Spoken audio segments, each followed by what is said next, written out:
It starts with a specific physical shift. During a confrontation, your chest gets heavy, words become difficult to reach, and the only phrase that feels accessible is a quiet, "I'm fine." From the outside, this silence looks like a power move. Society often labels a person who shuts down as stubborn, calculated, or emotionally immature. Internally, the experience is different. The idea of opening your mouth to explain a feeling you haven't even processed yet feels genuinely impossible. This is the nervous system executing a survival response.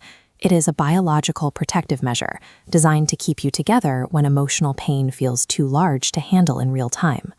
While the exterior is motionless, the brain is occupied with rapid self-reflection, memory retrieval, and a thorough assessment of future consequences. Researcher Dr. Peter Levine found that the freeze response is a hardwired biological trait. It is an evolutionary tool just as central to human survival as the urge to fight or flee. When the nervous system detects an overwhelming threat, it pulls the emergency brake to conserve energy. The region of the brain responsible for language production goes quiet, prioritizing survival. Meanwhile, regions tied to memory and future planning become hyperactive, stress testing the situation before speaking. When someone demands that you just talk to them, they are asking for a function that your brain has temporarily disabled. You are biologically locked out of your own vocabulary. The inability to speak is a mechanical lockout caused by biological overload. It is a failure of access, not a decision to be difficult. Humans are not born with this reflex. Infants and toddlers express their pain loudly and without apology. Psychologist John Bowlby's research suggests that our earliest close relationships program how we handle emotional pain for the rest of our lives. If those early environments treated emotions as inconveniences, or if vulnerability resulted in being lectured or ignored, the brain learned a specific lesson about safety. The nervous system filed away the idea that expressing hurt out loud carries a high price. It learned to turn off verbal expression to avoid further conflict or rejection.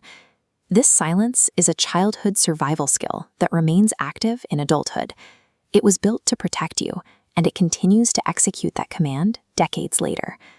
This band represents the window of tolerance, the sweet spot for productive communication.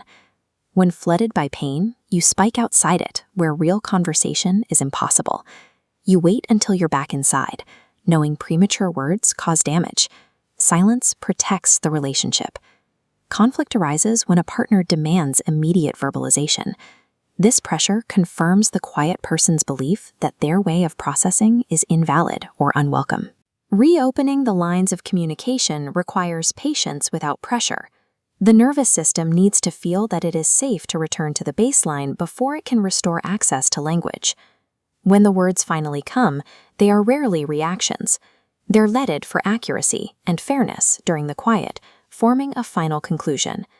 This way of moving through pain is a form of careful, considered communication.